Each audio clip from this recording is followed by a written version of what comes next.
He'll not want to be the first skipper since 1959 to lose the Ashes over here in Great Britain. He's looking for a fourth successive Ashes win here in 82, 86 and 90.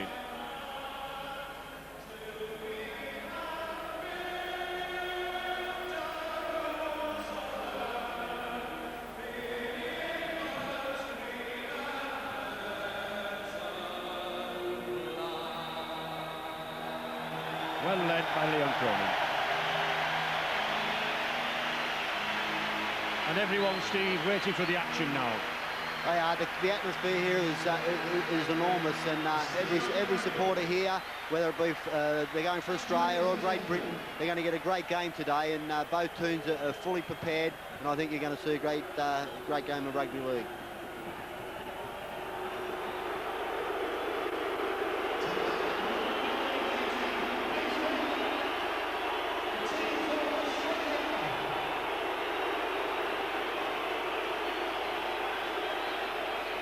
Cheers and good-natured boos for the Australian side, and I'm sure a huge roar when the Great Britain lads finally arrive on this Old Trafford pitch. Mal Meninga about to bow out of his international career at Elland Road in 2 weeks' time.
Steve, when Great Britain came out and that anthem was played, you looked at me and you gasped.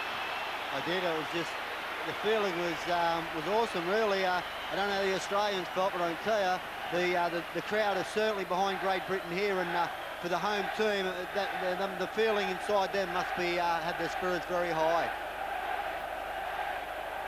Well, we can see something of the fervour and the excitement from this British crowd as we prepare for the two anthems, Advance Australia Fair and God Save the Queen. Great Britain 80 minutes away from Ashes success. Possibly inspired by that 12-man Wembley win.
National anthem.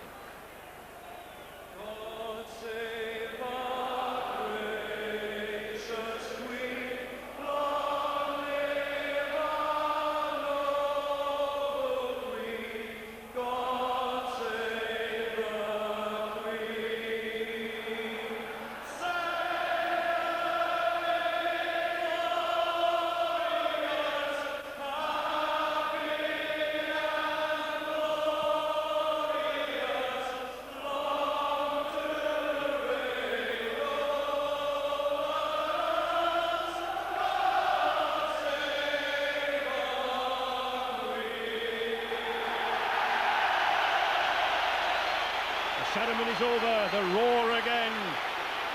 Let battle commence, I think, is what is on everyone's mind. The second John Smith's test. Graham Annesley to officiate. From Australia, he returns to Sydney tomorrow, his job on the highways.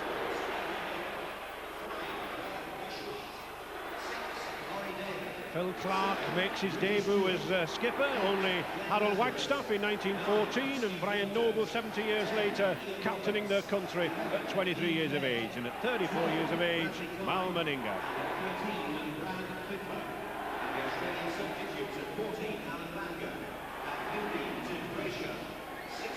The pitch really is in tip-top condition. We've had plenty of rain here in the north this week, but a drying night, dry this morning, very good conditions underfoot for running rugby.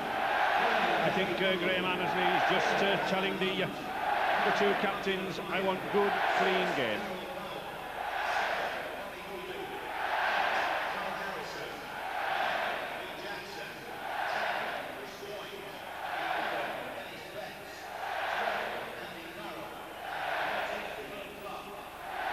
Martin O'Fire, again the try scorer supreme, yet in that Wembley test we saw him more in a defensive vein.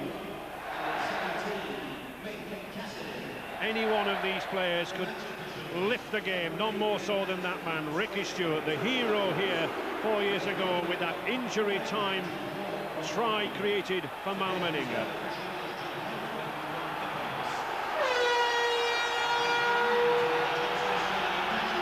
So, the second John Smith's test. Will Great Britain take the Ashes? Will Australia level the series? We'll know when Mr. Annesley blows that whistle in 80 minutes' time. And Rod Wishart to kick off. Andy Farrell and Mal Meninga straight into the tackle.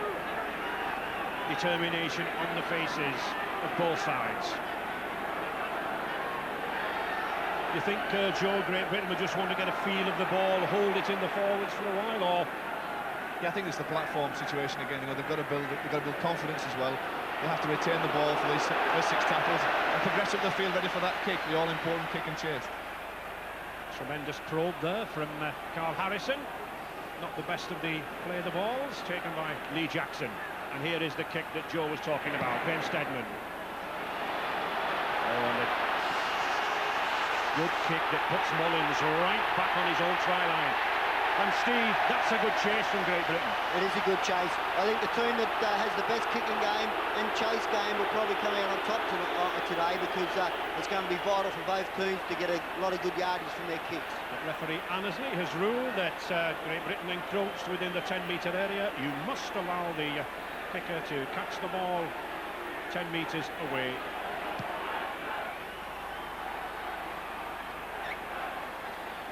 A relieving kick. And Australia's turn to just have a touch of that ball. All the forwards will want to get a hold of it in these early stages. And offside. Oh, and there's trouble already. We don't want this in this game. I know that passions are high, but really, this is a disciplined game. It's a disciplined 80 minutes that both sides should be showing. Bobby Goulding perhaps a little too worked up for his own good, and certainly for Great Britain's good. It's the fiery part of the game here. Bobby Goulding continued with the tackle after the referee had blown the whistle. And I think Dean Page just put a little forearm into his face, and Bobby took exception to that. Yeah, you don't need this at the start of the game. It's bad play from both teams, actually. They're all excited, the nerves are up, but that's not the way to play a game of rugby league. The team that settles down the best after this will probably be the team that can go on and maybe capitalise on this early in the game. And Graham Annesley sensibly having a word with both captains, telling the two of them that he wants a good game, a clean game. And here we see Goulding going a little high. He is a little upset by the raised elbow of Dean Pay, but no need for it. And let's hope we don't see any more. It's 2 penalties in a row they've given away now, Great Britain. That was a great kick and chase, as we said before, but now Australia's on the attack through undisciplined play. And Great Britain have lost the advantage. It's Australia now on the attack.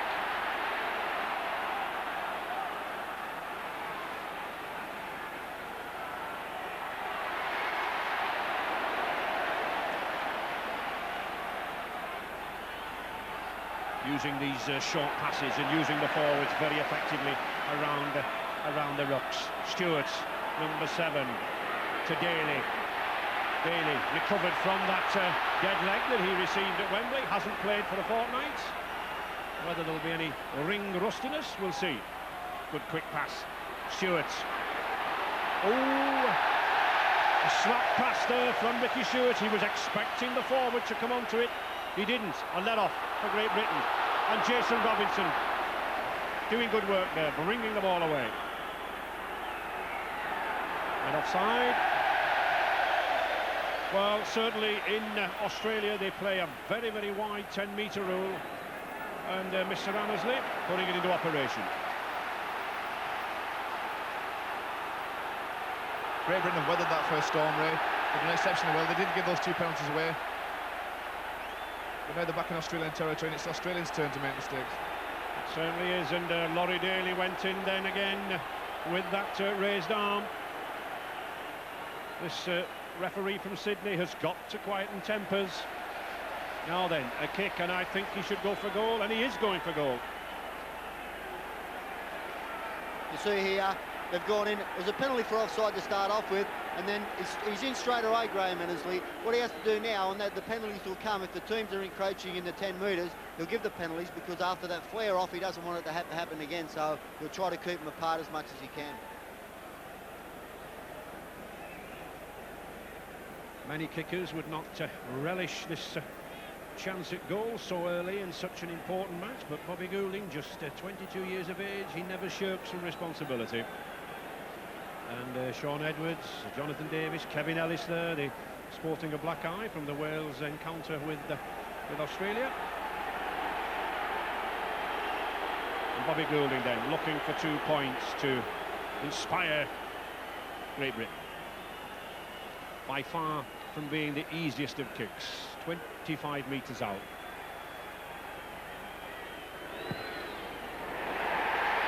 Oh, the roar goes up and it just sneaks inside the upright. So, Bobby Goulding, confident little youngster.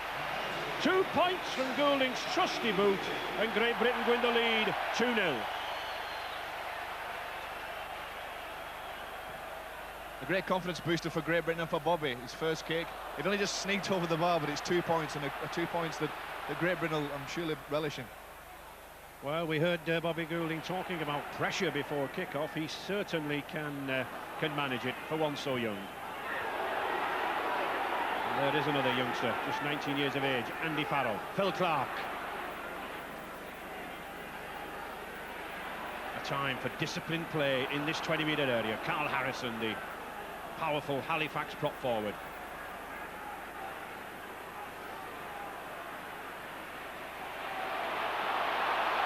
Dennis Betts almost breaking through. I think Joe Dennis having a great season after a rest in the summer. Yeah, it's hard to play back-to-back football, to go to overseas. The rest has done him good. He's obviously bulked up strength-wise in the gym, and he's playing some of his best football. Good tackling again. Steve Renouf trying to come away. And down on the pitch there we have Richard Duckingfield. Well, apart from 2 points, Australia have another slight problem, Ray. Laurie Daly has a scratch in his left eye. It's probably a scratch to the retina. They've put some ointment into it, and they're going to see how it goes. If you need an example of the confidence of the Australians, they all chipped in before the match, raised £1,000, wanted to bet on the outcome of this game. Ominously, there were no takers.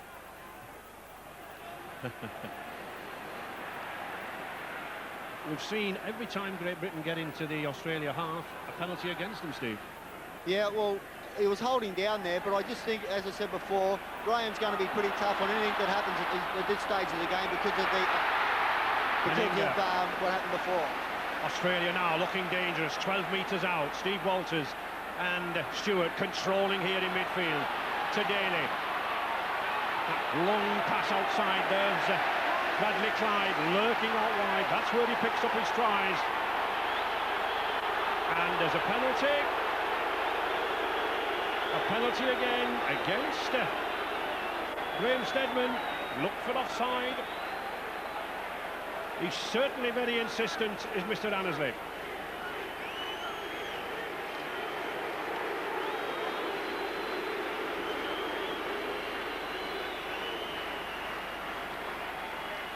There's been reports in the press by Bob Fulton, the Australian coach, saying that he wanted Great Britain to be kept back. The referee pulls Graham Steadman out there for an offside. You have to keep that 10 metres away.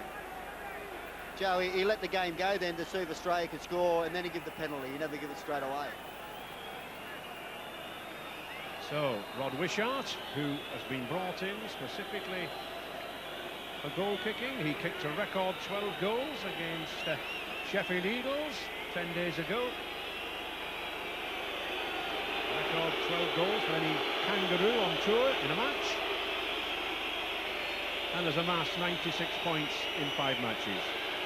From the Illawarra Steelers club, just outside Sydney there in New South Wales. Wishart then, attempting to level the scores, and he does. So, Bobby Fulton's gamble of bringing the wing Rod Wishart in to the exclusion of Saylor, proving an early success.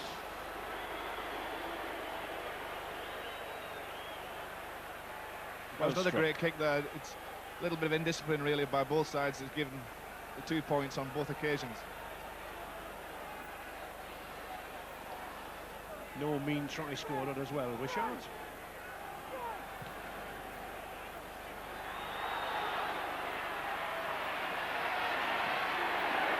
Oh, that's good solid tackling from Darryl Powell, number 6 for Great Britain. That looked a little high. Len Lazarus, been plagued with leg injuries last season, just returning to form on this tour. Powerful man, Lazarus. Stewart already beginning to control things in midfield. Has a very good kicking game.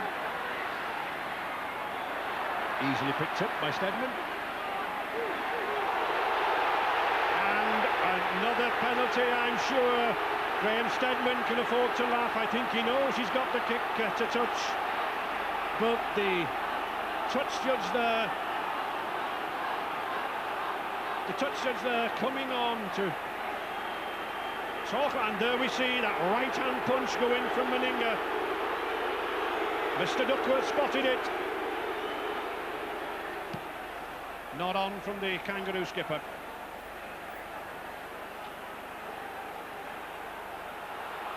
Meninga wanted to make one of his first tackles felt, puts Steadman to the floor, and then just follows in with the elbow on the forearm.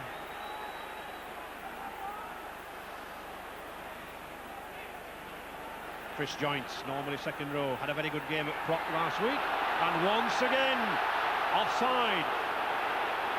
Well, Lee Jackson thought he was through, but no, the whistle had gone. Again for offside, and both these sides will have to respect Mr. Annesley's decision. He intends to have the sides 10 metres apart. It is for the good of the game. We want an open game, and just look at those penalties conceded, Steve. Well, it's no fault of the referees. He's going by the rules and he's being consistent with both teams. But he's the most important man out there at the moment. We're noticing him more than the two teams. They've both got to settle down and stop giving away these penalties. One of the top whistlers in Sydney, works for the local highways department. So Goulding with a kick, 34 metres from the post, directly in front. He's taken the goal kicking duties over at St Helens. He really does relish goal kicking. He's not a player to shirk from the duty.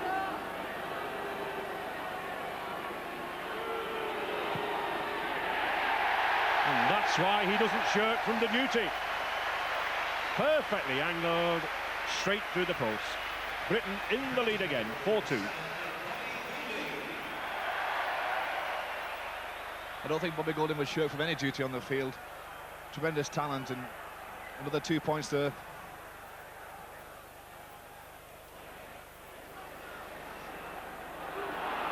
Andy Farrell, product of the local amateur sides in Wigan.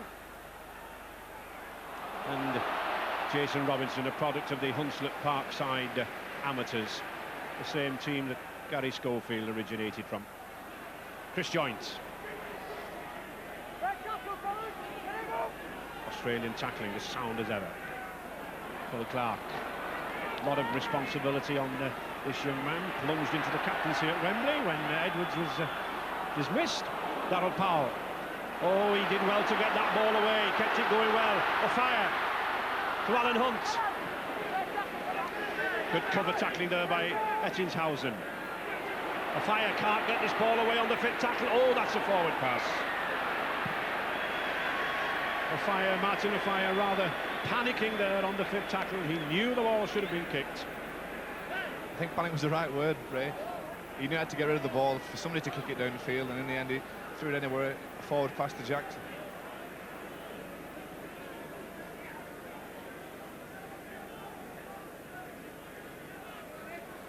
Andrew Ettingshausen just wanting some resin, I think, on his hands. Very slippery.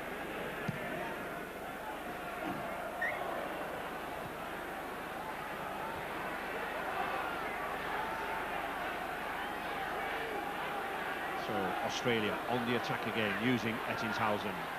Stewart, Daly, Fittler, good pass to Renouf. Gary Connolly did a very good job at Wembley on Steve Renouf, cut down that blistering pace we've seen. That should be another 6 tackles. It was knocked down by Bobby Goulding. It is.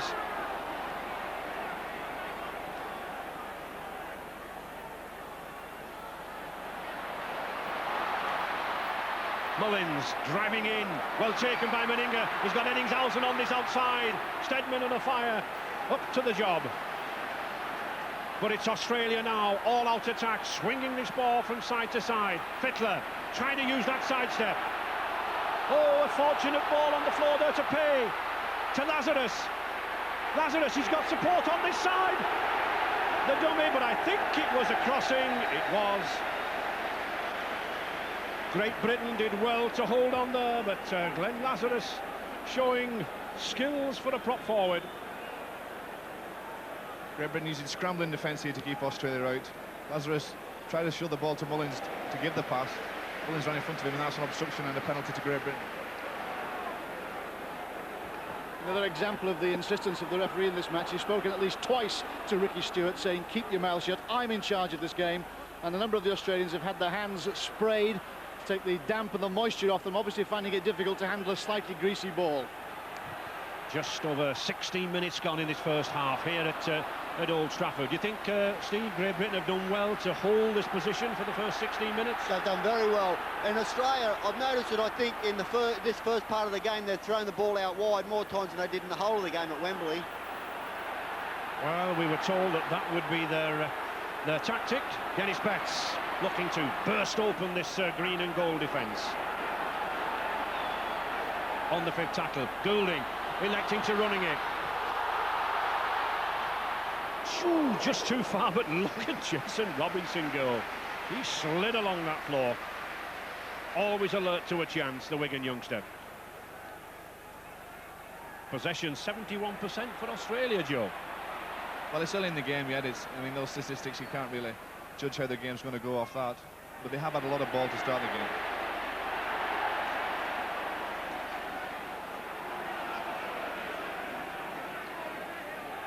Stewart, first receiver, that's a good long pass to Daly. To Renouf. Renouf now then, he's got some space and he's got speed, but a tremendous tackle from Phil Clark there, aided by Darrell Powell. Stevie Walters been given too much room there at the ruck. That's the kind of running that Walters, we didn't see much of him at Wembley doing that. Renouf, again Great Britain not cutting down at the ruck there. 15 metres from the Great Britain line. Stewart launches the high one. A tricky one for Connolly. Oh, it's knocked on. I thought for 1 minute that Dean Payne was going to pick that ball up and go over.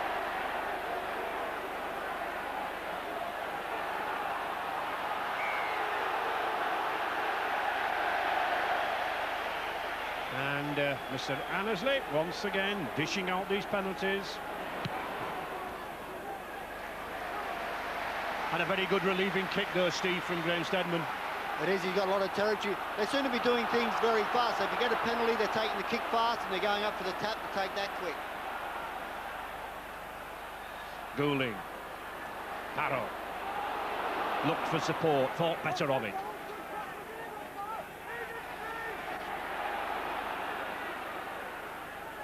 Dennis Betts. Again, oh, that's a bad loss, but it's picked up by Joints. It was, well, it didn't look a knock-on to me, I must confess. The ball seeming to go behind.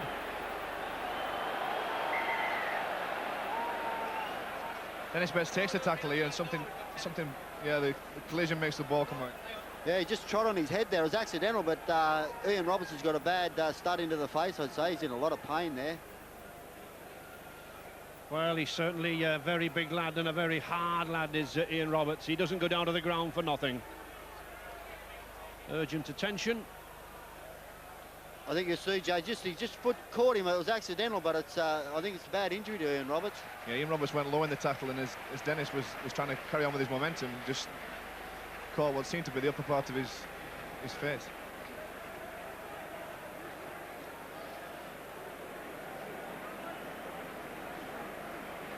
Referee just holding up proceedings while Ian Roberts goes off with that cut to the forehead, just above the eye.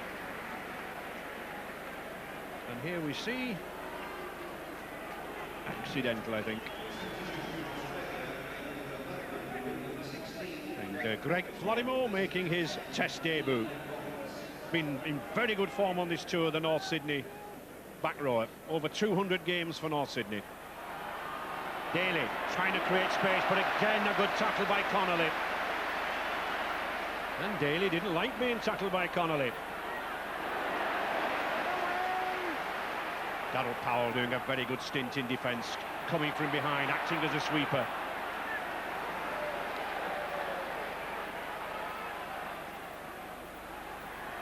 Fittler. To Meninga, already far more into this game than he was at Wembley. I think very determined to prove himself. Clyde using the long grubber kick to put pressure on Steadman.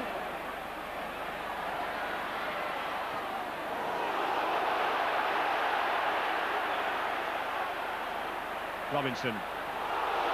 He does a good job, Joe, your Wigan teammate Robinson, coming away from the line. He's got many good points when he's playing the game, Ray, but that's an exceptional help to the forwards. He brings it away with power and pace, and with him being so low to the ground, it's very hard for the forwards that are in the kick chase to tackle him. Chris Joynt.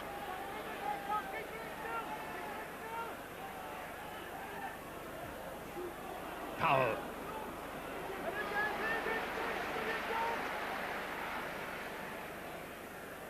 News of Ian Roberts, who's gone off into the dressing room for attention. It's a 3 or 4 inch gash. It starts above his right eyebrow, goes down to his right cheekbone, so stitches at least there. Well, technically Ian Roberts is in the blood bin at the moment, but with an injury like that, well, it's doubtful whether we'll see him.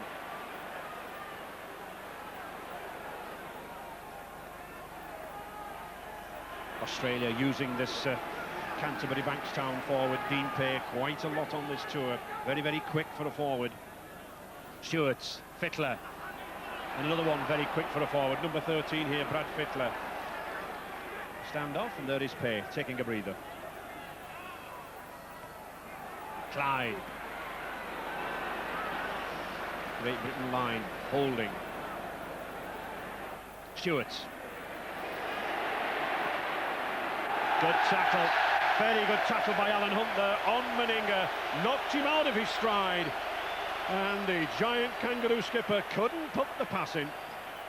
on the 5th tackle, the ball going into touch, so the handover.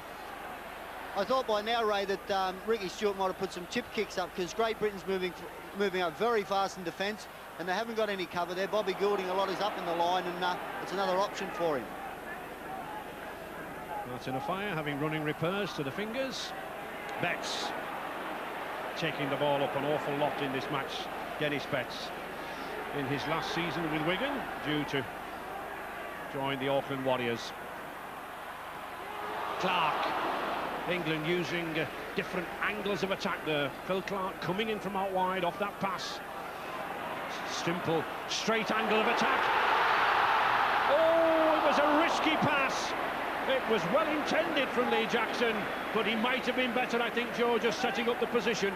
Possibly. There was a half chance there. If the pass had gone to hand, to a Great Britain hand, there was a chance of a try, but it didn't come off. Sometimes they do come off, and when they do, they are match winners. Lazarus getting through an awful lot of work around these rucks, this 18-stone prop. Well, Ray, they thought that fitness might have been so worried with him, but so far he's shown that he's doing okay, and he's made a lot of yards up the middle. We're just looking at these play the balls, Steve. You know, we should have a double marker. At times, though, we haven't got a double marker, have we? No, I noticed with Australia also, both teams, I think the game's that fast, and they're trying to play it that quick, and they're going on with it, and it is hard sometimes to have two markers there. I think the pace of the game is a big factor in it.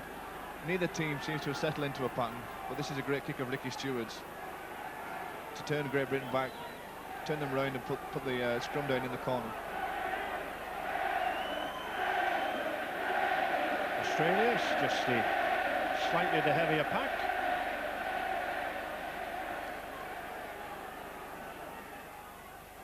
Bobby Goulding to feed on this near side. Darryl Powell, 15 minutes remaining in this first half. I'm sure Great Britain boss Ellery Hanley will be very pleased with this scoreline. 4 points to 2. Phil Clark, oh, a little bit of a wild pass, but picked up by Robinson, so no danger. Connolly. And there is Ellery Hanley. He looks calm at this stage. The switch by Goulding to Farrow, but a good tackle again by Dean Pay. Powell. Good short pass, but it was well read by Meninga. Fierce tackle by the Great Britain skipper, and a penalty against Meninga for pushing Betts over. Interference at the play the ball. Mal Meninga's protesting, but Mr. Annersley says, look, away you go. It wasn't the best of balls, was it? I think there were coffin handles on that for Dennis Betts when he caught it. But the Australian captain, Mal Meninga, just holding Dennis Betts. And it's just one piece of indiscipline like that that can change this match. Great Britain now on the attack. Chris Joint. And Bobby Fulton, well, shaking his head, perhaps not happy at the moment. Steadman, Alan Hunt. Can't escape Wishart, clinging to his foot. Again, Lee Jackson, outstanding at Wembley around that play-the-ball area. And a lot of these players are gaining ground from the play-the-ball area. People not marking there. Goulding, probing. Oh, interception by Meninga. Now then, has the 34-year-old got the pace to go the length of the field? I don't think he has. Martin Offiah's got him, but Andrew Ettingshausen has. He's in at the corner. Well, the risky pass, Australia snapped onto it, and a try at the other end. Ettingshausen grabbed the try, but it was that man Meninga, the giant skipper. I doubted whether he had the pace, but he did. A long ball from Bobby Goulding, didn't come off. Mal Meninga intercepted, but just watch Andrew Ettingshausen here, did superbly well, not only to catch up with his captain, gets on the outside of him and takes the pass when Martin Offiah makes the tackle. He's on his outside here. Meninga's knows he'll be somewhere around. Beautiful ball, and Ettingshausen goes over in the corner. Great support play. As you see Big Mal here, Andrew Ettinghausen, you can see there he changes direction. He sees it still on. You see him, he's calling, he's yelling for the ball. And now he just can't make it, but he makes that dive. Dives straight over, a great effort. It was good work all round. Maybe history's repeating itself here, Ray. Yes, I think we've spoken about Meninga's influence here, Steve, but let's give praise to Andrew Ettinghausen, the Cronulla wingman. He tracks Meninga, he then cuts back outside, he avoids the Great Britain men, and then that dive, that's brave. He gets down and he's in. What was happening there, you could see Andrew talking. Andrew would have been talking to Mal, saying the defence is coming this way, that way. He'd have been telling Mal which way he's going to come and get the ball. And right at the last minute, Mal Meninga's timed his pass to perfection, and Ettinghausen scored in the corner. Rod Wishart then, difficult kick from the touchline.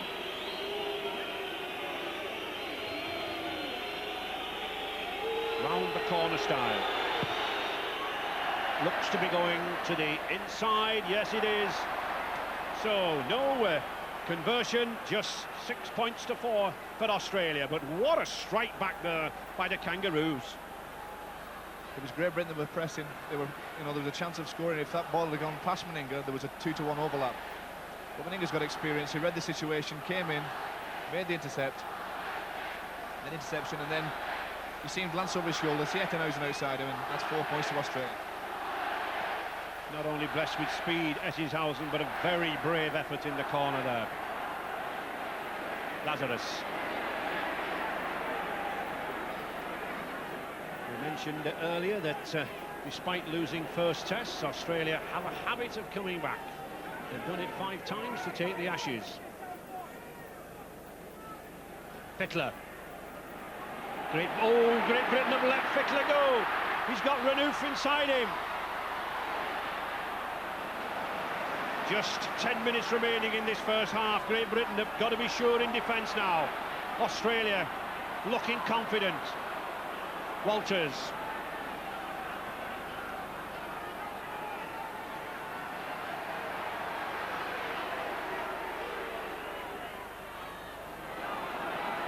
Roddy Daly.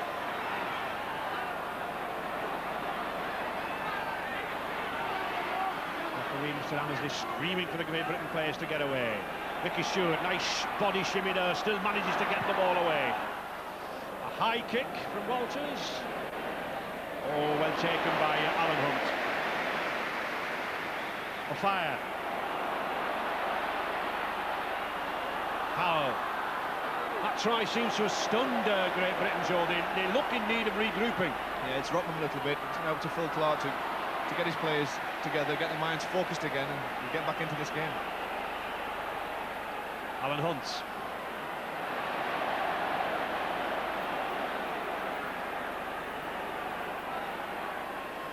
Chris Joint.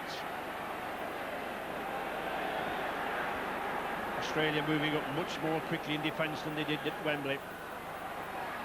Carl Harrison. Looks to be one British forward to create problems around that ruck area. Graham Steadman.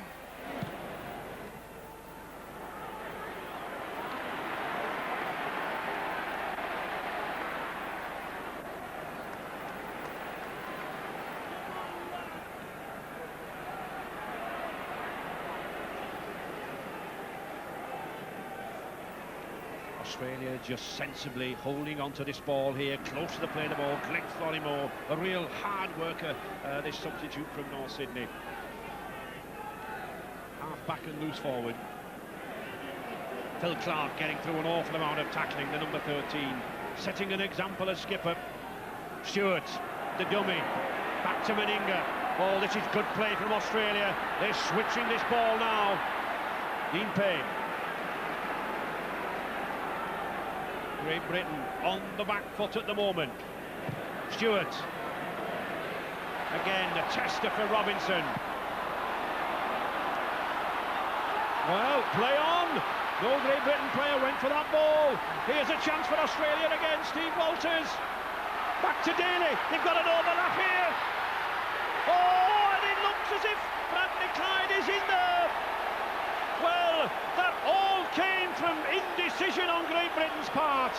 No one went to take the responsibility for that high kick.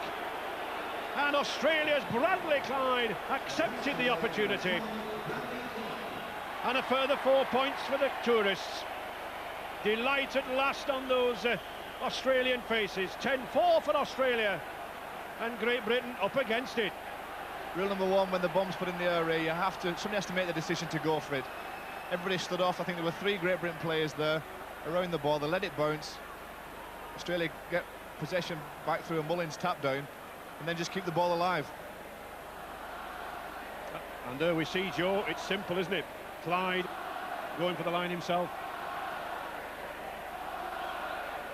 Rule number one from the Rugby League coaching manual, that when the ball goes up in the air, one man shouts for it, stands underneath, and the other 2 get behind to cover. For eventualities like this,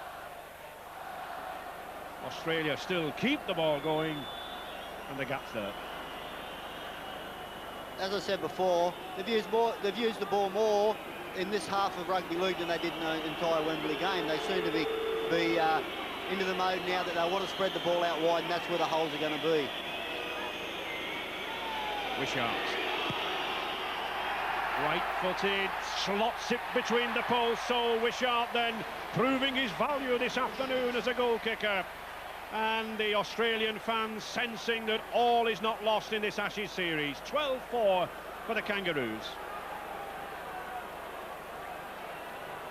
The ball's just kept alive here. There's a little bit of luck there. I think it came off Darryl Powell. Laurie Daly spins it out wide. Bradley Clyde has men outside him, but decides to retain the ball and just crash over the line using his strength. Just over 5 minutes remaining in this first half, and certainly, Steve, Great Britain have not got to concede any more points, have they? Well, they can't now, especially before half-time, because it's a vital period right now. They don't need to have any more points scored against them now. Lazarus and Clyde, the try scorer.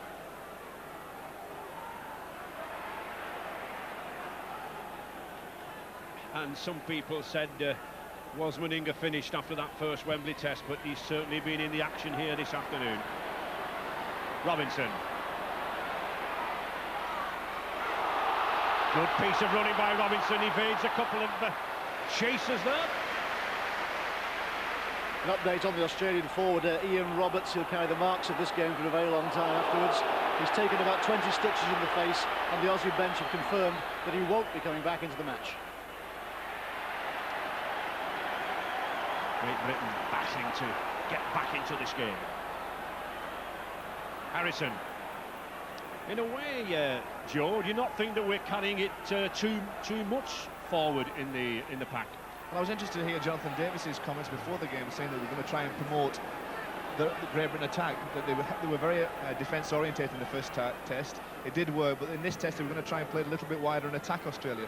So far they haven't done that, and as you said, that they're a little bit condensed and playing the game up the middle of the field. Certainly nothing wrong with the Australian attack. Perhaps we're trying to contain them a little too much, as we did in 1990, but here is Rod Wishart. He's got Steadman to beat. Oh, he goes past Steadman, but Gary Connolly gets back. Defence-saving tackle there by Gary Connolly. But Australia want to quick play the ball. They get one to Fickler. Fickler turns inside to Mullins. Mullins going towards the line, and he's over. And a try. Australia running riot here in this first half. Brett Mullins started that movement way back in the Aussie 20-metre area, and Brett Mullins from Canberra Raiders finishes the movement beneath the post. Australia roaring back. This was the break that did it. Wishart went straight up the middle of the field, through the forwards for Great Britain. Nobody laid a finger on him until Gary Connolly got there. Then a quick play of the ball, while Great Britain is still trying to regroup in defence. And that's the worst thing you can do. You can't afford the Australians time to attack. They bring the ball back inside. There's Mullins on the inside. And that's a great try there. Australia played superb football, almost a full length of the field. It certainly is, but there's a real confidence about these Kangaroos at the moment. Stewart is directing operations. Those passes and Fickler in midfield, those two providing the opportunities for this tall, long-striding Canberra Raiders fullback, Brett Mullins. You notice there, Ray, the man that tried to tackle Mullins was also Connolly, who made the chase to tackle over there. I think Great Britain, they talked about their defence. he's probably saved 3 or 4 tries already, Gary Connolly. I mean, the rest of them, I think, aren't doing their job in defence, where and Australia seems to be attacking his side all the time, but he's certainly he's not letting them down in defence, Gary Connolly. And Wishart with the simplest of conversions, taking Australia even further out.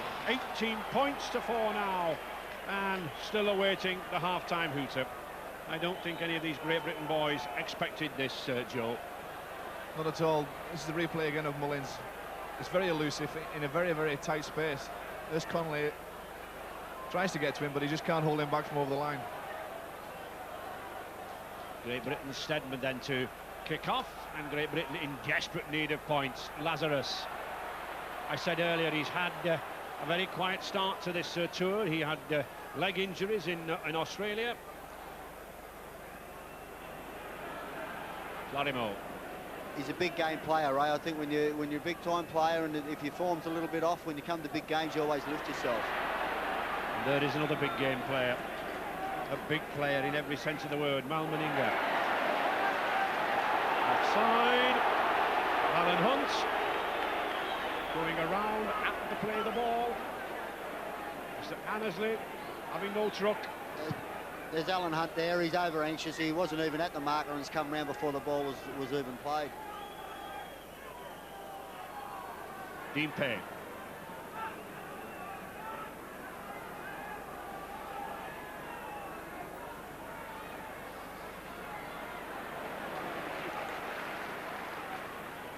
I think it's very important now, Ray, that Great Britain don't start to panic.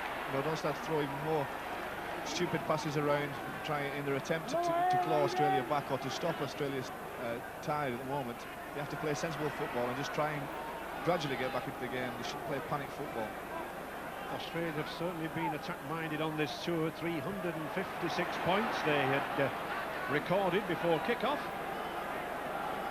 And that Ettingshausen try on the wing reminds me they've had 16 tries on the wing, so that's indicative of the way they move this ball, as we can see now. Here it goes again. Renouf.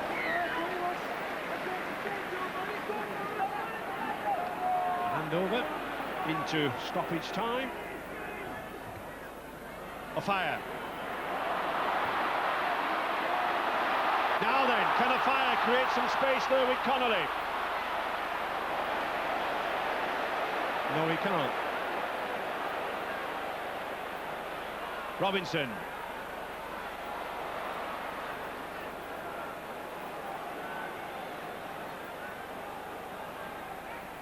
Goulding trying to get these forwards moving. Farrell.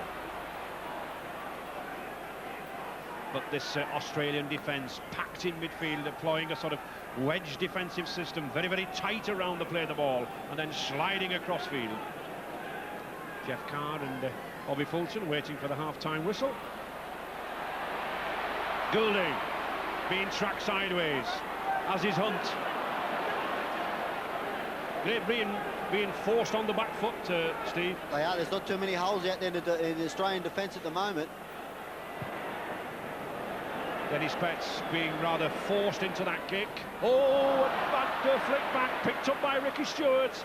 Lurking with intent there, but the half-time hooter goes. Not the best of opening 40 minutes for Great Britain, but all credit to Australia. They've fairly blitzed that Great Britain line for those 18 points. Glenn Lazarus walking off there, and a lot for those Great Britain forwards to do. The breaks have to be made in midfield. Players there like Chris Joynt and Carl Harrison have got to provide the movement for the halfbacks. But that man Meninga having an influential role once again. No disrespect, but I'm sure Great Britain will be glad to see the back of him when he retires at the end of this tour. The big crowd enjoying themselves, but Australia treating to the better spectacle. I think Ellery Hanley will have plenty to say, Joe. Yeah, he'll have to calm his players down first and foremost. He'll have to get them in the changing rooms and say, listen lads, we've been playing mistake football. We've given Australia chances, although Australia have played very well and scored out wide and split, but he has to calm his own players down. He has to get instilled into them that they have to be disciplined and try and attack Australia when they get the chance. And we can see enough penalties conceded there. 6 to Great Britain, 7 to Australia.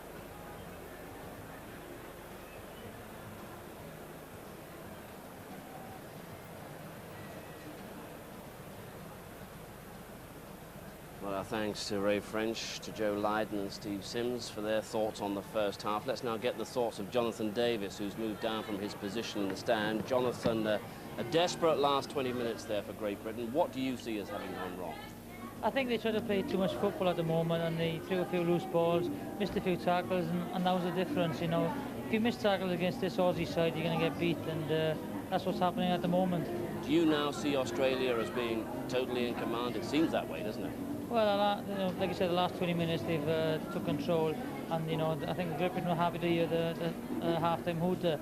But you know, anything can happen out there in the second half. If they get the game together, you know, stick to the game plan, put some high balls up, and you know, hopefully we come back into the game. Give us your view of the first Australian try, which I think we can show you now. And it came from what was a promising attacking position for Great Britain. Yeah, I think, you know, Bobby was looking for, you know, the movement out wide.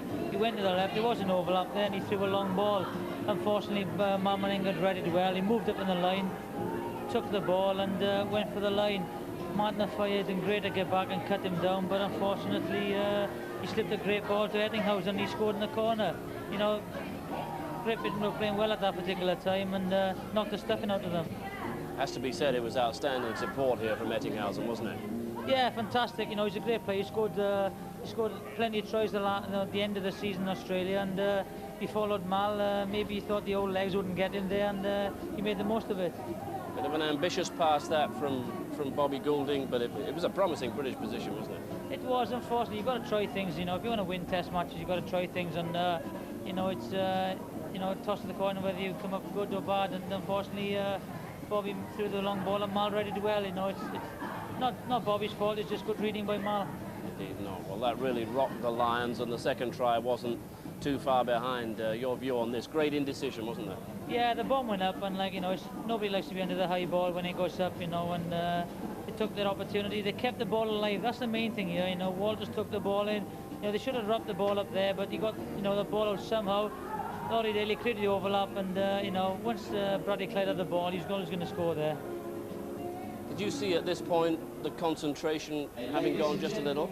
It's difficult to say, you know, when you go behind against the Australian side, they're always difficult to beat, and you know, I think you're in a difficult position now. You've got to try and keep your game plan and also play, you know, catch-up football.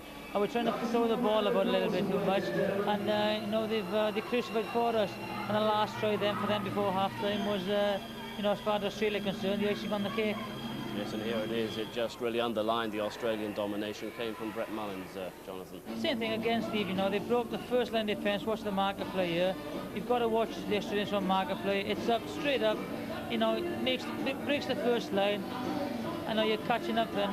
You're scrambling defence, and you're always in difficulty. And Gary Conley makes a fantastic tackle there, but he tries to slow the play the ball down, but up it gets, and they've always got numbers on us. And if they hadn't scored here, we'd have done well. But what happens here is Ricky Stewart feigns to throw the ball wide, a long ball again. But as the defence is scrambling out wide, the inside ball, and there we are. You know, Mullins slips the first tackle and he's over near the post. So, you know, it's always difficult once they break the first line. With the Rob Wishart conversion, it means 14-point deficit. In all honesty, can you see a way back? It's be very, very difficult because, like I said earlier on, play football and catch up against these. It's always difficult because they play a pattern where, you know, they play and defend very, very well. But who knows, in test football, and nobody expected us to win last week, and we've done it. And it needs a big effort from the lads now, but there's enough footballers in the side. It's a very mobile side. I'm sure, as in the second half in last fortnight ago, they tired very much the Australians, and if they throw the ball, you know, about and keep it alive, I'm sure they've got a great chance. Okay, Jonathan, thanks very much indeed. Are you heading down to the dressing room now? I don't think so. You know, once you're injured, you're out of the game. You're out of it, unfortunately. You know, my best wishes will be with them from the stand, and hopefully they can make it. Let's take you straight back to Old Trafford, where Great Britain really up against it in the second test against the Australian tourists, trailing 18-4 with the second half poised to get underway. will rejoin Ray French, and changes have been made. Yes, changes have been made. Britain trailing, as you indicate, 18 points to 4, but those changes are significant, very significant in fact. Gary Schofield comes on for his 45th Test cap, and Paul Newlove, the acknowledged as one of the world's best centres, also comes on. There is Gary Schofield achieving a record 6 Ashes series, and we were only commenting at half-time, Joe, that we would have brought the pair of them on, wouldn't we? Yeah, changes have to be made. Great Britain have to start attacking Australia a little bit wider. The two players they've brought off can do that.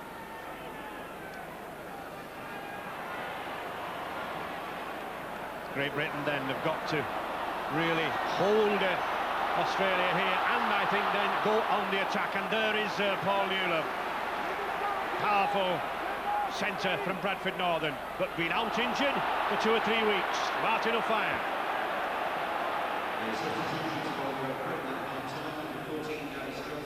Alan Hunt and Darryl Powell withdrawing from the action for Newlove and Schofield. Robinson. But Great Britain, Steve, really got to throw caution to the wind now. They've got to attack, haven't they? They have to. At the moment, there's just panic coming out straight away. They've thrown a couple of bad passes. They've seen a little bit of 67s. They've just got to settle down and play the way they want to play, not the way the Australians are trying to make them play. Schofield and Goulding. Oh, good ball to Newlove. Just couldn't get away. Taken by his ankle. Schofield in the action with Goulding straight away. A partnership together at Leeds. Beautifully judged by Ettingshausen.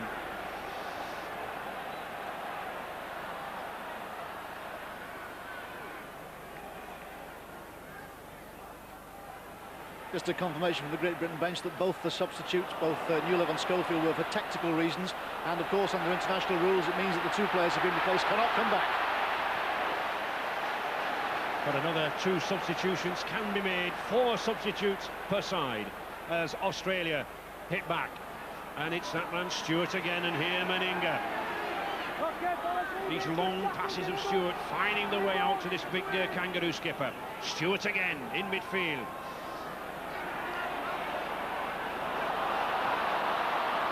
Renouf did well to just get hold of that. But the ball fairly whipping along this. Oh, Laurie Daly's found a gap, and he's gone straight through. Oh, a huge gap there, as wide as the M1. Laurie Daly found it, and that surely is the try that really will set those Kangaroo fans alight. They sensed, I think, a comeback from Great Britain. Laurie Daly picked out Carl Harrison there, flat-footed him, just a little bit of a step, went to his right and crashed over. But he picked him out in the defensive line and ran at the forward, ran at the prop for him. You see here, he's very quick off the mark, Laurie Daly. Carl hasn't moved forward. The Great Britain team, like at Wembley, they were up quick, they were back quick. Today they seem to be flat-footed all the time. They're not moving forward.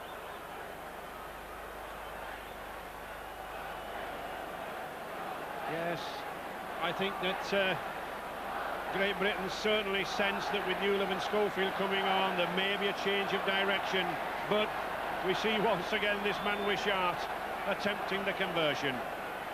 And Australian fans replying to the taunts of the British fans as they filed out of Wembley a couple of weeks ago. Wishart then, looking for a 4th goal. Not a difficult kick. And he finds the 2 points. Australia moving out wider. 24 points to 4, and proving that Old Trafford really is a happy hunting ground for the Kangaroos. They've won here twice previously.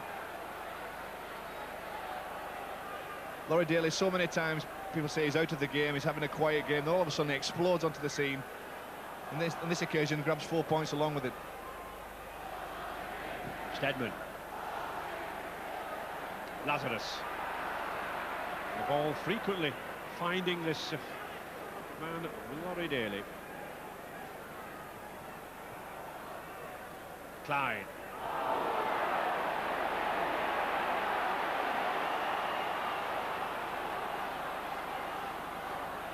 Graham Annesley just wants a word with Lee Jackson and Carl Harrison.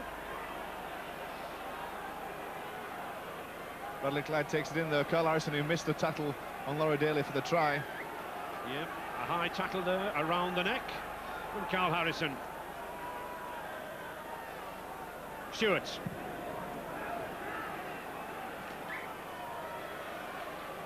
And here we see, well, that's high. I think Carl Harrison did well not to have something sterner from Mr. Annesley.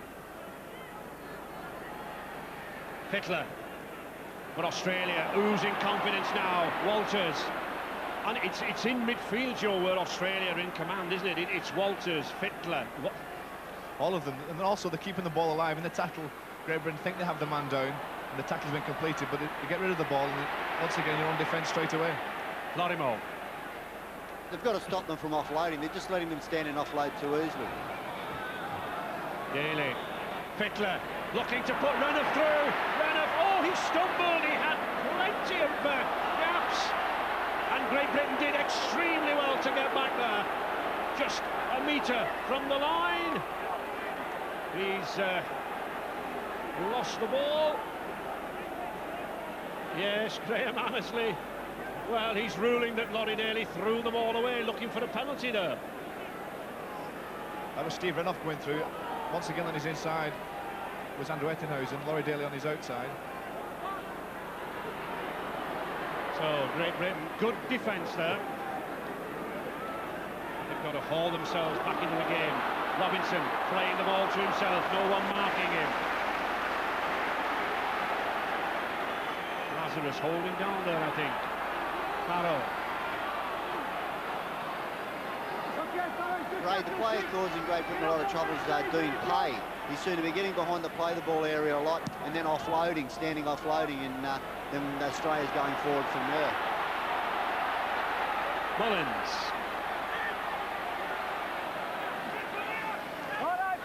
There is Dean Pay, one of the revelations on this tour, a much unknown forward.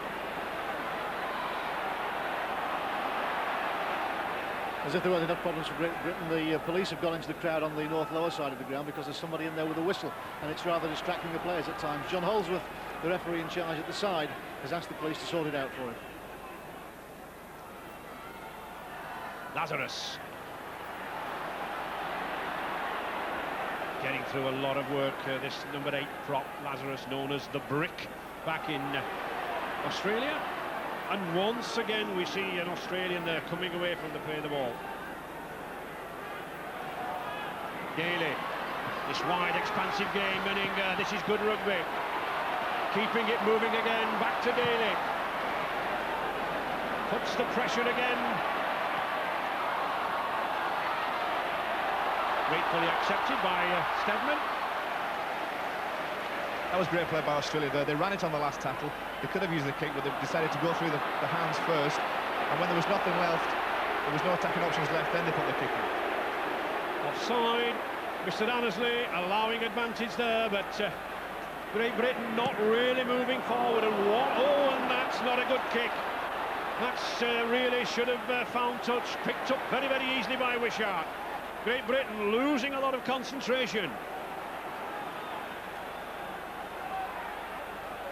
Ray, in the first game, Martin Afai was taking up running in the forwards. Today doesn't seem like he wants to run the ball. No, we've hardly seen him. He needs a chance to get out on the outside, though. They need to get the ball wider to him. Number 15 there. Barry McDermott waiting to come on.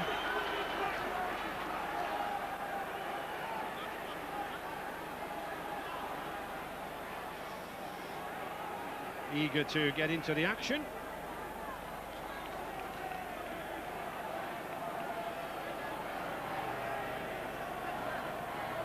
And it looks as if Carl Harrison is going to come off, although I don't think the big Halifax prop wants to come off. But instructions are that he does come off.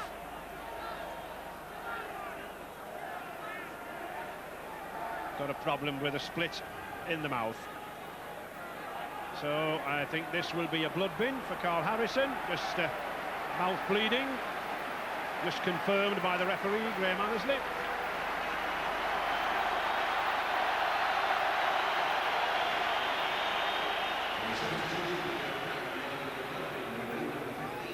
Great Britain doctor, Zaman, just inspecting Harrison's mouth there. And Barry McDermott, the youngster.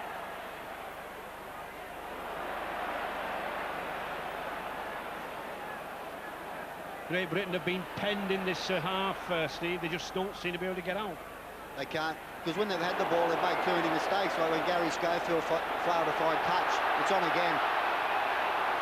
And once again, this high tackling leading to scenes like this, scenes that don't do any good for the game. The touch judges in there, Mr. Ward, Mr. Duckworth, doing the best to separate these big players, and McDermott having to be restrained by Steadman. Bradley Clyde went into the tackle. It was high. And then Walters took exception to it and followed in. Yep, that's another high tackle again from Barry McDermott, and the Australians naturally incensed by that sort of behaviour. But again, we see Dean Pay there putting a punch or two in. Again, there's no need for players to join action like this. It was bad from Barry McDermott and the high tackle, but there's no need for to retaliate like Steve Walters there. You don't have to do that. The referee will sort out who is going to penalise, who is not. I think, yeah, there's some sin bins now, and it's about time. And McDermott, well, it looks to be sin bin. No card, red or yellow, has gone up in the air, but referee Annesley put both hands in the air, so McDermott, within seconds of coming on, leaves the field in disgrace.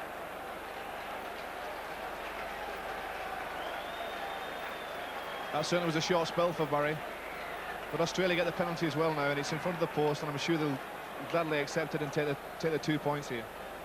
Joe, he's shaking his head there, but I mean, he's done the wrong thing. He's gone on there. He's trying to do a job for Great Britain, and he's sent off. That's just one thing they didn't need. That's right, Steve. I'm sure he's just frustrated. He wanted to be on from the start. He's sitting on the bench. He's seeing his teammates go behind. He gets on. He's just a little bit overzealous, and causes the penalty. I'm sure he regrets it now. And Steve Walters sent to the sin bin after McDermott for moving in when there was no need to do so. But it's this indiscipline which costs points, and rightly so.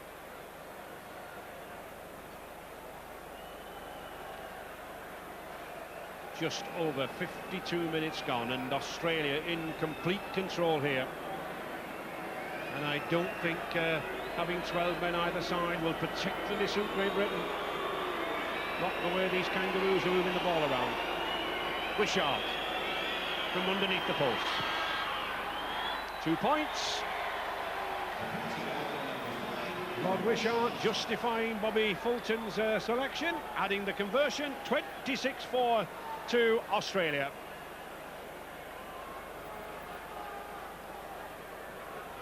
Wishart's kick, it's only 2 points, but it takes Australia 22 points clear, and that's a hell of a hill to come back for Great Britain to climb to go back into this game.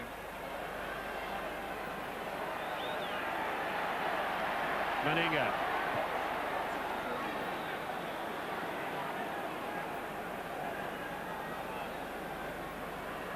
Lazarus. And at number 14 there, Alan Langer just slipped on the field.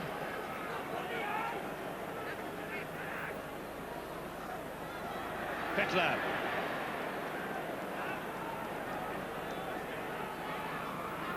Clodimo departing. Stewarts.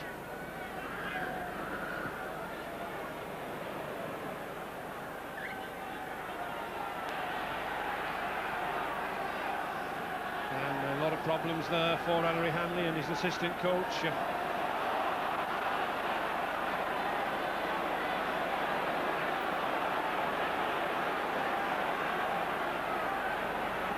Chris Joynes. Great Britain desperately trying to force their way back into this game, but they've got to move this ball about. Dennis Betts. Well stopped by Clyde. Schofield. Farrell, at last, a gap to Schofield. The little chip kick through. Connolly's going for it. Oh, is he in there? No, is the touch judge's flag is raised. The corner flag goes down. The foot has been in touch. Referee Graham Annesley restraining Gary Schofield there, but touch judge Mr. Ward on the spot. Gary Schofield as well here, after the ball off Andrew Farrell. Comes to the fullback and a little chip over. It's a little bit close to the touchline. Gary Conlon is able to collect it. Now, does his foot go in touch here before he puts the ball down? Yes, I think it was the right decision there. Good decision from Mr. Ward, but at least some adventure from Great Britain, sparked by Schofield. That's the sort of play, really, Steve, Great Britain have got to put on, isn't it? They have. There's a lot of talk about Gary Schofield, his form in club matches. Gary Schofield is one I was talking about before, big game players. He's a class player, and in big games he'll come to the top. Mr. Annesley keeping a very, very big gap between these two teams, and it's suiting Australia, and especially this man Daly. Tipped as the heir apparent as skipper for... Oh, an interception! Well, there'll be some talk about that decision from Mr. Annesley. Mr. Annesley judging that Gary Schofield was not lined in front of the Kangaroo playing the ball. We'll see that in a moment. He was to the side. You could see there he did step out before. I mean, I'm biased, Steve. You know, I thought that was a try when I saw it the first time. But watching the replay, Gary just stepped out to the left of the marker. You can see there, he's definitely offside. Never behind the first marker, Gary, and he couldn't. Definitely not a try. Right decision there. Yes, the second marker at the play of the ball must line up behind the first marker. Gary Schofield had edged out to the left, anticipating, but penalised. And the result of that indiscretion, a further penalty from Mr. Annesley. Two important decisions, one by the touch judge and one by the referee, but both correct. Both cancelled out tries for Great Britain, possible tries for Great Britain, but the decisions were the right ones to make. But certainly Gary Schofield has sort of raised the tempo on the Great Britain side, Steve. Well, he has. He's trying things. In the first half, they never tried things. They were going one out, and they got a little bit lethargic. They got behind. He's come on and he has tried things. Even though a couple of them hadn't worked out for him, at least he's going forward all the time. Rod Wishart certainly getting plenty of kicking practice here at Old Trafford. Not on target with that one, though. Score remaining the same, 26-4 for Australia.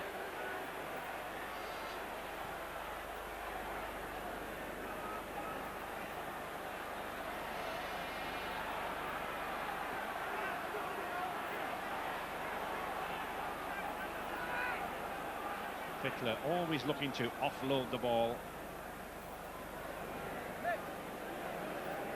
Plenty of running in these Kangaroo forwards now, as one would expect. They're in the lead, cruising at the moment. Even prop forwards like this now, putting an extra yard of pace on. Lazarus, Langer, Stewart, Daly. Well picked up by Mullins. You see there, though, he was looking round all the time. When the tackle was being made, he was looking round for support play. They're looking to offload the ball on every opportunity. Dean Pay, Renouf on the fifth tackle. Langer looks for Stewart, beats Goulding. Oh, delightful pass there to Ettingshausen. The high kick on Steadman. Well taken by Steadman. Very brave take there. Very brave take with the Kangaroo defenders coming up. And a penalty. Australia not retiring at that play of the ball. Quickly taken by Great Britain. Great Britain have got to do things very, very quickly now, Steve. They have. They can't take till they haven't got time. They need to score a few tries, so they've got to do things at a fast pace.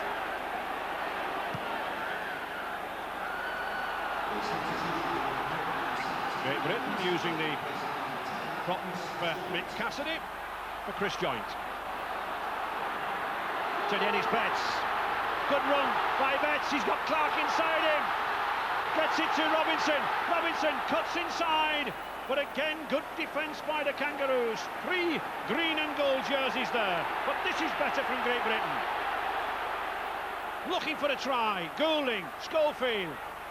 Long pass again to Newlove. We've got space on the outside. Well picked up by Lee Jackson. Can't get it away. Does do. Newlove. He's a big lad. And he scored! Paul Newlove drives in there. He uses the size of his frame. And Britain at last reply. And they do, as we've been suggesting, move the ball around. They trouble the Australians out wide. And the try is there. It's the first real time, Ray, that they've stretched the Australians. First they took it to the right-hand side, and then a quick series of passes took it back to the left-hand side. And it's the first occasion, really, that Australia was stretched. They kept that ball alive, like we've suggested.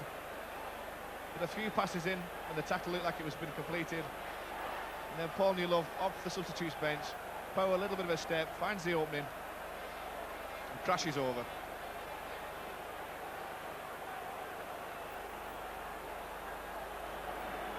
Kick for Bobby Goulding. Just inside the 20-metre area, the youngster composing himself. Great Britain need 2 points here, but I'm afraid it's struck just wide of the post. So the score 26 points to 8, but at last on the hour, Newlove puts some fight back into Great Britain. A couple of plays before this try, you'll see here Lee Jackson offloads, and Paul Newlove, he shows good skills here, steps back in, and then all power to get over the line. But Gary Schofield threw a couple of real nice passes, 2 passes, once to the right, then when they went back to the left, and got Great Britain going there, I thought. Ben Steadman, Farrell. So here we see Newlove driving in. He can run, but he's also got a tremendously powerful upper body strength that carries him through. And there is another powerful upper body strength on Renouf.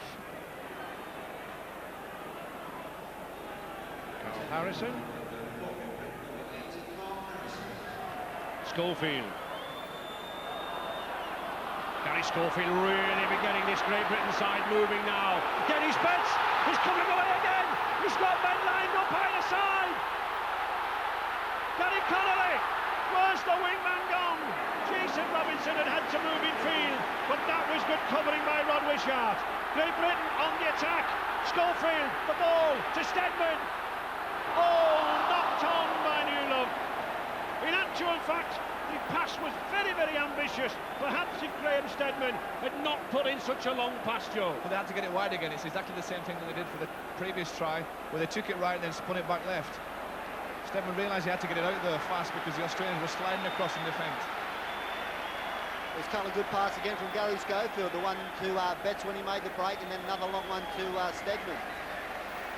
Dennis Betts coming off with some running repairs. And Barry McDermott returning. Well, let's hope we see more sensible tackling. But all credit to Great Britain, they really are raising their game. They're taking it to the Australians now, and it's this man Schofield who's leading the attack. Daly. Almost through.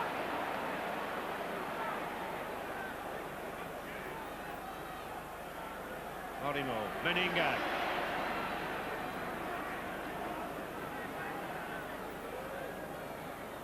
Klein.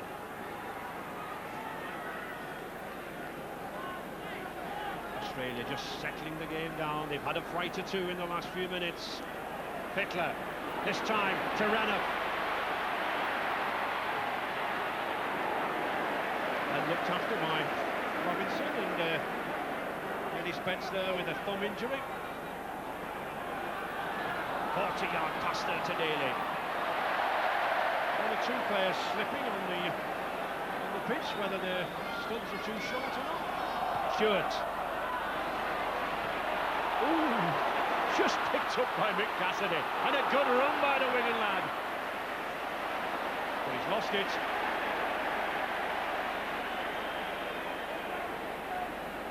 Stewart again. Oh, the ball has got out there to Kangaroo. He's got Renouf inside him. Renouf will stroll in. He does. Great Britain moved in very, very quickly for the tackling midfield. It created the space out wide. Renouf gratefully accepts. The Brisbane Broncos flyer. 5 test tries in his career.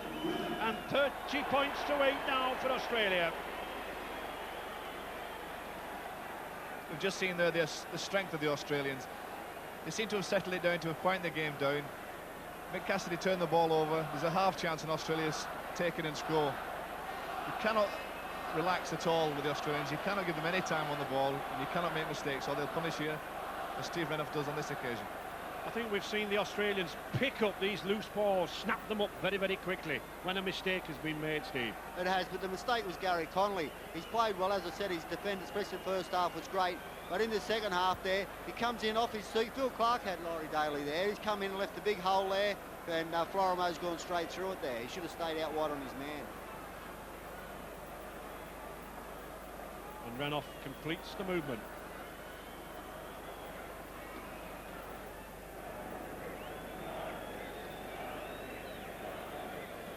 Wishart again.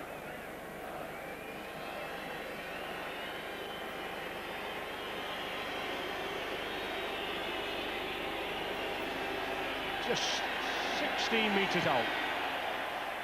And presenting no problem to the Illawarra Steelers kicker. And those Kangaroo fans confident, I think, now of levelling this series. 32-8 for Australia.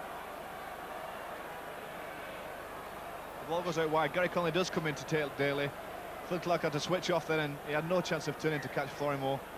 And then watch Florimo here, a little inside ball to stop the defence sliding across and taking him. And it's walking day there for Renouf. 13 minutes remaining then in this second John Smith's test. A third and final test in a couple of weeks at Ellen Road. And shown here, well, on Sunday grandstand. Oh, and again another break by Brad Fickler. He's put that kick in left-footed for Laurie Daly. It's a chase between Daly and the ball just rolls over the touching goal line. And he's hurt his leg as he went over there.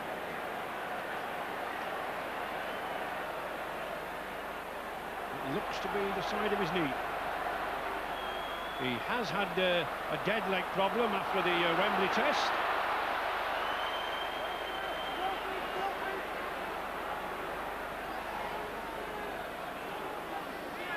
Farrell charging in, and he's certainly in a lot of pain, is Laurie Daly.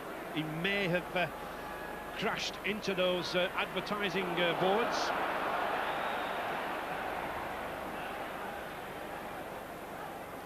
Lee Jackson. McDermott was looking to try to pass that ball, but no one was about. Lee Jackson now then gets it moving again to Schofield. Schofield, Cassidy, they've got a 2-1 here. Renouf knocks it down, another 6 more tackles surely. Robinson. And Laurie Daly in great pain. Clark. Well, Great Britain determined not to go under without a fight. With a knock on. Well, when things are not going right, this is what happens. Great Britain about to launch an attack. This is where Laurie Daly, after chasing the kick, and he must have just twisted it. He didn't collide with the boards with his knee. Maybe he just fell from it. It's certainly in the knee area. I think he tried to stop himself going into the boards and then twisted it, didn't he? He did. He seemed to come up on both knees there, and he's looking at a bit of a hole. Might have been a hole or something in the ground there. Malmeninger adopting the standoff roll, gets it to Mullins. Oh, surely nobody will catch this man. The Canberra Raiders flyer straight through. It was Meninga who took the tackles on him, slipped the ball, and Brett Mullins, a sensation down under last season, in for the try. Comprehensive victory for Australia. They've certainly answered that first Wembley test. Mistake again by Great Britain. They give Australia the possession. Two in the tackle with Meninga, slips a beautiful ball over his shoulder, and Mullins paced straight through the gap for his second try. You can put that one out to Mal Meninga, though. He held off the tackles of two players there, two Great Britain players, to slip a beautiful ball over his shoulder. There were some that in the first test that said that Mal didn't have the best of games in the first test, and thought he might have struggled to get a spot in the second test, but he certainly played well today. He certainly has answered his critics. He made this try for Mullins, and it was very interesting to notice how late he moved into that stand-off position. I think he took Great Britain by surprise, Steve. Yeah, he did. He's a powerful player, and it's just, you know, you can't let players like that stand and offload. I think that's been one of Great Britain's biggest problems today, the amount of times that the Australian players have stood and offloaded the ball. Wishart looking for a seventh goal and finding it.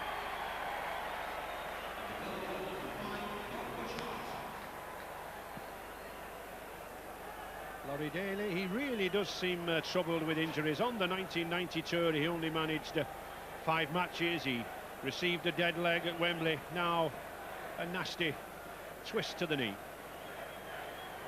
But a fine player.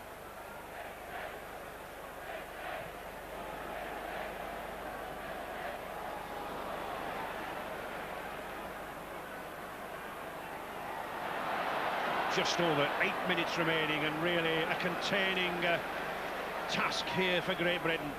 Australia rampant and coming away from the play the balls, Joe. They're making yards. We mentioned before that Australia were passing the ball more than in the first test. Great Britain in this test are making far too many mistakes. In the first test, the defence was superb, and they're just hanging off tackles in this game. Number 17 there was Paul Sirenen, a late substitute change this morning for David Furlick. Just moved quietly onto the pitch. Florimo, Fittler, he's got Sirenen inside him. Oh, picked up by Lee Jackson. Good anticipation there from the Sheffield Eagles hooker. Cassidy. Well, Mick Cassidy looking for support, nobody there, Steve. Nobody at all there, he's all on his own. He looked around and everybody just stood there and said, go on Mick, have a run.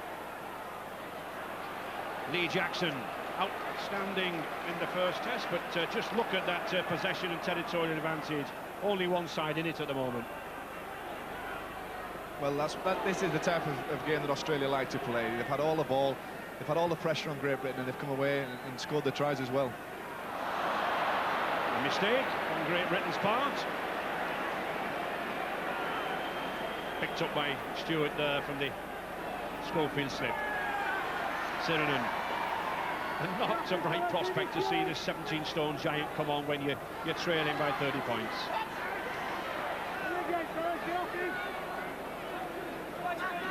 Very experienced test player, Balmain, second row. Fittler. Rubber kick should be covered, it is, by Jason Robinson. And it's a good run out by Robinson.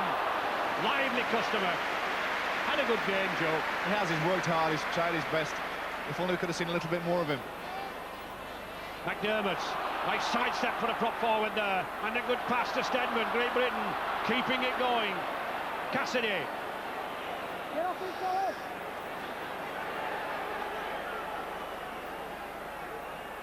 Goulding trying to move that ball out wide. To Farrell.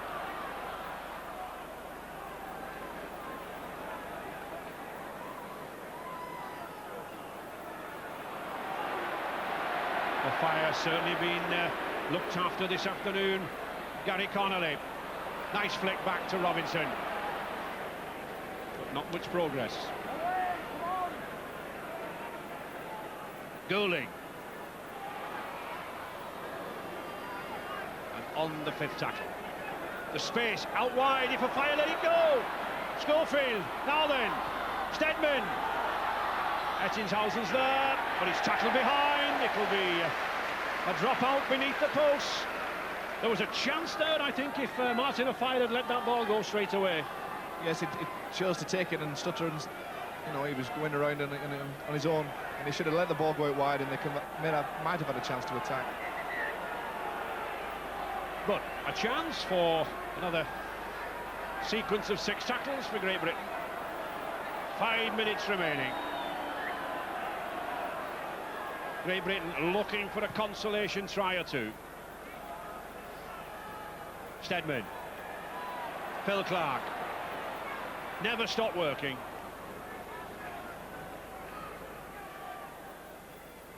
Jackson.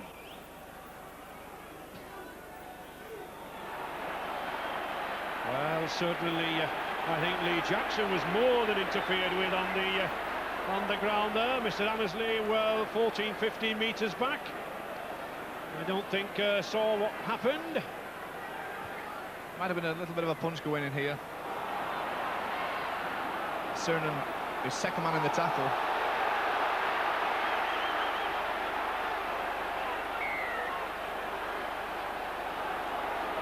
And a penalty to Great Britain against Cernan. Interference at the play of the ball. Schofield moving it again to Clark. Connolly's outside here.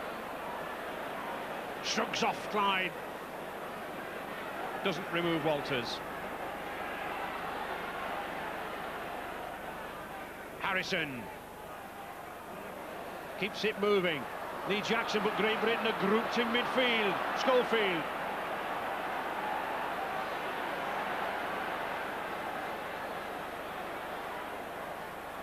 Robinson. Just 8 metres now from this Australian line. Goulding. That's a good ball to Farrell, but just again held by the ankle. 5 metres from Australia, but Great Britain showing some good rugby now. Goulding, touched by the Australian there, but well held by Mullins.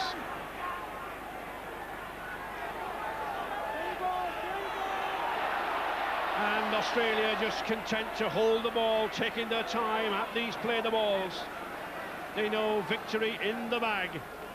The Ashes series wide open. Florimo.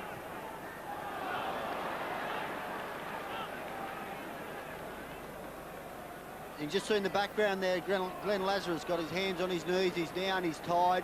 But I tell you what, he's given it plenty today. They might have said he mightn't have been fit enough, but he's worked hard for the entire time he's been on there. Paul Sirenen, one with fresh legs. Fittler looking for support. He's got Renouf aside of it. There is Renouf. Still they keep it moving. Ettingshausen, the dummy. And the penalty. Obstruction. Ettingshausen moving into Rod Wishart. Well, this time the Australians tackle each other. That's the first for this game. Great Britain couldn't get near him, and the Australian Wishart tackles him. I don't agree with that penalty. It wasn't obstruction. I think if you obstruct a tackler, it should be penalised. There was no tackler being obstructed there. With the Dennis Betts on the Great Britain bench, Dennis, the Australians irresistible again, aren't they? Well, they just played better than we did. One weekend it can all go right for you, the next it can all go wrong. I think they just punished our mistakes this time, and we've got a lot, so we can learn a lot from this game, and I'm sure we can improve. Take it to Leeds what you learn, I suppose. Definitely now, it makes it that little bit more exciting with a 1-all series on the last game, so we can learn a lot from this, and we can try and work on some mistakes that we fell down on today. Thanks, Dennis. Schofield spreading it wide. Farrell, certainly this is not a test series for the faint-hearted. Great Britain dominant at Wembley. Australia very, very much so here. Inside the last minute now. 60 seconds remaining. Connolly. Too hard. He'll not be very happy with that, Gary Connolly.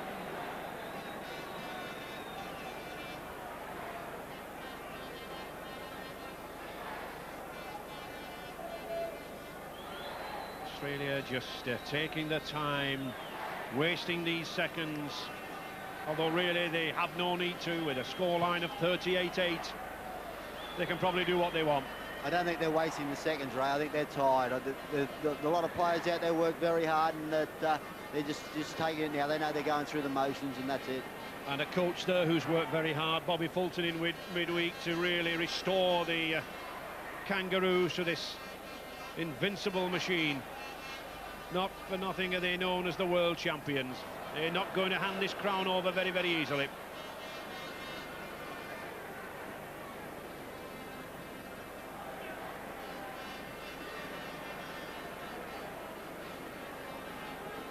Every one of these green and golds wants to be on the action, and Gary Hetherington and Ellery Hanley there in contemplative mood, plenty to ponder over the next week.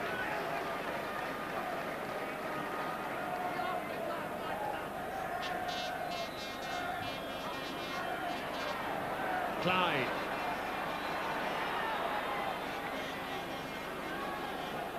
Two tackles remaining in this sequence, but Australia content to move the ball out. Stewart. Renner. Back to Stewart. What an influence he's had on this game. The Canberra Raiders scrum half, number 7 there. At the hub of things. Fittler. Number 13, the man of the match. Attempt at drop goal, but not successful on this occasion. The Penrith loose forward, outstanding on this tour.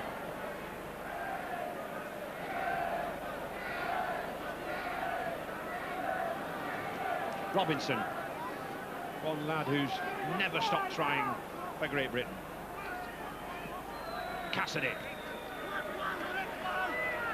I think, as you say, Steve, some very, very tired lads out there. It's been a bruising battle, hasn't it? It has been a bruising battle. Both teams have worked hard, and they're feeling the pinch now. Steadman, Connolly. And there is something of the extent that Great Britain have had to put up, 123 tackles. That's it, that tells a story.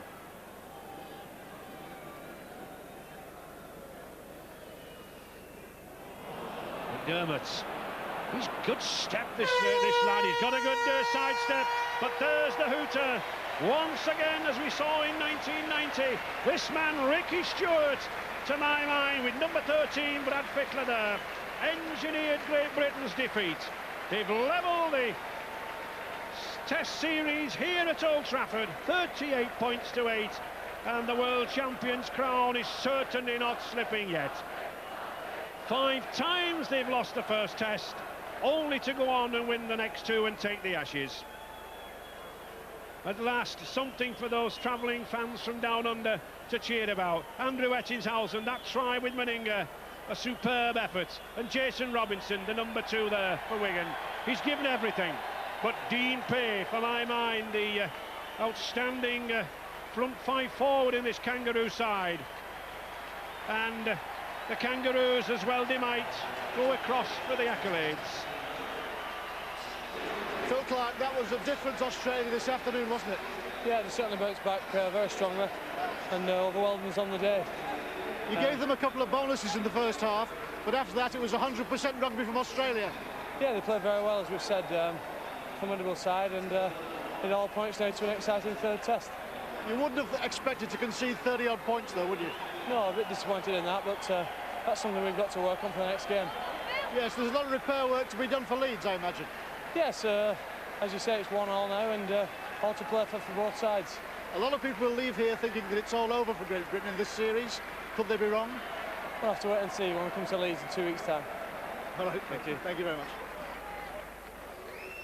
Well, Phil Clark still very, very confident. I think those lucky enough to have tickets in 2 weeks' time will tell them they're in for a treat. But of course, we'll be here with Grandstand, and I sometimes and somehow think we are really in for a great 80 minutes. Laurie Daly there, the Kangaroo backroom staff will be working hard on him. The man of the match for Australia, Brad Fittler, congratulations. That was a very different Australia. Mate, I think that's the best to see Australia play. England, I think they proved in the first game they're a much closer outfit. Forwards are tougher and their backs are quicker, so I reckon the boys really played well tonight considering the criticism we've copped over the last couple of weeks. You seem to come out really fired up in the second half, as if you wanted to rub it in. That's it, mate. As Bozo, he warned us that England would come back and they put Scurry on. He's like a real individual player. He can change a game, so, you know, we're pretty wary. What about the confidence? Is it going to be a foregone conclusion of the decider? Oh, you know, well, we're going to have to put the same preparation in. You know, England come back stronger, and I think it's just set up for, you know, a fantastic last game. Take some of the pain away from losing at Wembley? Oh, yeah. Tough. Thanks to our commentary team at Old Trafford, and well played Australia, emphatic winners of this second John Smith test, and the series is all square, one apiece as we go to the third test and the decider, which is at Elland Road, Leeds, tomorrow fortnight, and the whole of grandstand, Sunday grandstand, will come from Elland Road that day. But the Australians, mighty impressive this afternoon. 38-3 final score at Old Trafford, and 38-8 final score at Old Trafford. I'm maligning Great Britain, but it was a wonderful Australian performance, and we look forward to the decider in a fortnight's time. Let's switch to the other code now, rugby.